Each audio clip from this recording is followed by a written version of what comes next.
So, ladies and gents, He-Man. He-Man is released on Netflix. I am getting my way through it currently. On episode 3. But we have some other interesting tidbits of information about He-Man. In fact, basically about an unproduced script that was written by David S. Goyer that I thought would be interesting to kind of look at and compare, right? Because my current thoughts about the He-Man story at the moment, in the opening to episode 3, this new Netflix series, basically is where I'm at. I think Kevin Smith may have Kevin Smithed it. So it's interesting to compare and take a look at these other situations. Now, obviously, He-Man and Master of the Universe has been a thing which has been trying to get off the ground for a long, long time.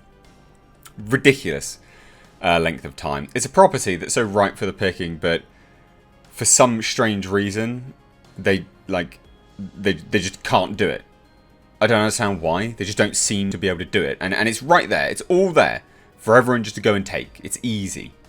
You either do it exactly the same as the original, or you go the dark and gritty route, appealing to the adult versions of the fans that used to like it, right? It's either or. That's literally it. There's no revitalizing, revamping for a new generation like they have done with this current new series. It doesn't land very well. And because it's been going around the houses, we get these interesting tidbits of information. And one of them was from David S. Goyer, someone who I affectionately call, not affectionately, but the Hollywood pen prostitute. Because this guy writes for absolutely everyone. And he does, he's constantly writing stuff. Some of it's good, some of it's not so good. But nonetheless, he had a hand in a Master of the Universe script, right? Now, this is on...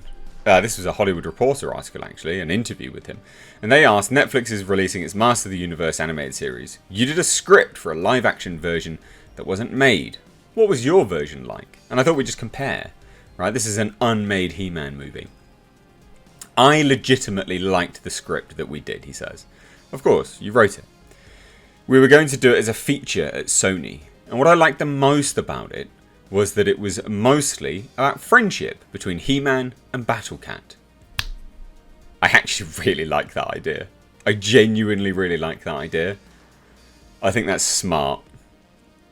The idea was there had always been He-Man and different recipients of the Sword of Power, and that Battle Cat had always served at their side.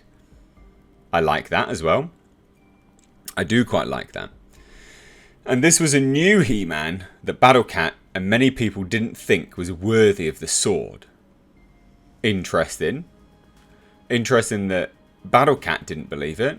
I like it nonetheless. Again, still, it's interesting, isn't it? It's intriguing. You can go somewhere with this. Yeah, it's not exactly the same as the original, but it's a little bit more mature. I don't hate it.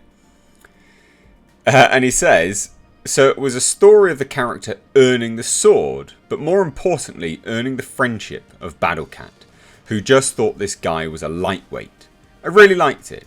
I thought it was a fun story, there was a lot of humour in it, and it creeps up on you because Battle Cat sort of grudgingly accepts him. And it's Battle Cat's acceptance of He-Man that gave this version of the story heart.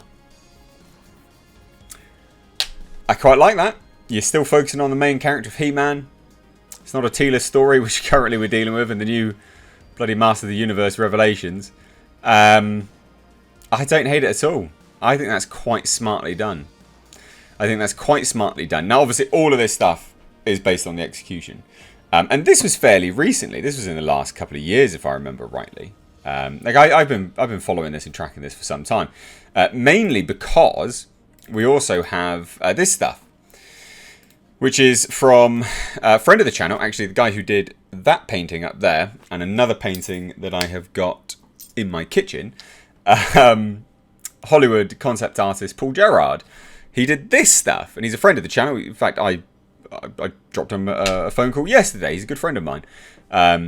And he did this stuff. This is his artwork, his Masters of the Universe. And it's gritty, it's dark, it's what someone who's grown up with that and Golden Axe and Conan and even Schlane, if you're familiar with 2000 AD as the comic, it's someone who's familiar with that stuff would draw, right? It's someone who's grown up with it all and gone, right, well, we started up here, and then, naturally I've grown older. Oh, let's go here. Let's go balls to the wall. And I really like this stuff. I really like this stuff. But this absolutely flooded the internet when it came out, when it dropped. Again, I can't remember exactly. It was a few years ago now. I think maybe 2 or 3. About 2 or 3 years ago, it flooded the internet, and everyone loved it. Literally, everyone loved it. There are some people that didn't like it, of course, because it's, they want it to still be kid-friendly and all this kind of stuff. And I get that. That's fine. Sure, fill your boots, lad. But the majority of people looked at this and was like, this is awesome. This is what He-Man needs to do to revitalise the series. And actually, side note, I will leave Paul Gerard's website down below in the description box. He does sell original artwork, so check it out. I don't know if he is doing it at the moment. He does them in kind of batches, but check it out. He's a good dude. But like I said, so this was the thing which kind of really spurred on Master of the Universe. And then I believe it was after this that then David S. Goyer was announced as writing it, and where everyone was like, oh, well, it's not going to be this then, is it? So it's funny, because this flooded the internet. The hype was real. The hype was massive, in fact, when this dropped. People went mental about it. And then, boom, David S. Goyer was announced to be the dude who was going to be writing the next He-Man. I can't remember if he was going to be directing it. Maybe he was. But it was a shame. It was a crying shame, to be perfectly honest, because this stuff's epic. It's not everyone's, it's not everyone's cup of tea, but yeah, there you go. It's just interesting to see the two sides of it, right? David S. Goyer sitting here going, and in fairness, I'll give it to David S. Goyer. This actually doesn't sound like a bad idea. A story about He-Man and Battle Cat earning one another's friendship and trust, and camaraderie in battle. That sounds wholesome. That sounds like He-Man. A story about Teela going off and hating magic and begrudgingly, working for the sorceress. That sounds garbage. But hey, someone won the pitch, and it turns out to be that last one. So there you go, ladies and gents. Would you have much preferred this? Would you have much preferred Paul Gerard's?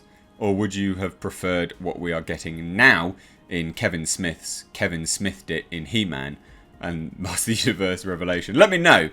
I genuinely love to hear it, so let me know down below in the comment section. If you're new here, you stayed this long, hit that subscribe button on your way out because you clearly enjoyed the video. There you go, guys. Also, side note, this is the final week that I am selling my Blu-ray. Breaking Lights. It's a Lovecraftian horror film, psychological horror. It's all about suicide, depression, and basically it's a cautionary tale. You'll find it linked in the description box. Grab it whilst you can, because as of Sunday, gone. Is gone. Nada. No more. So please do check that out down below. We've got memberships and Patreon open.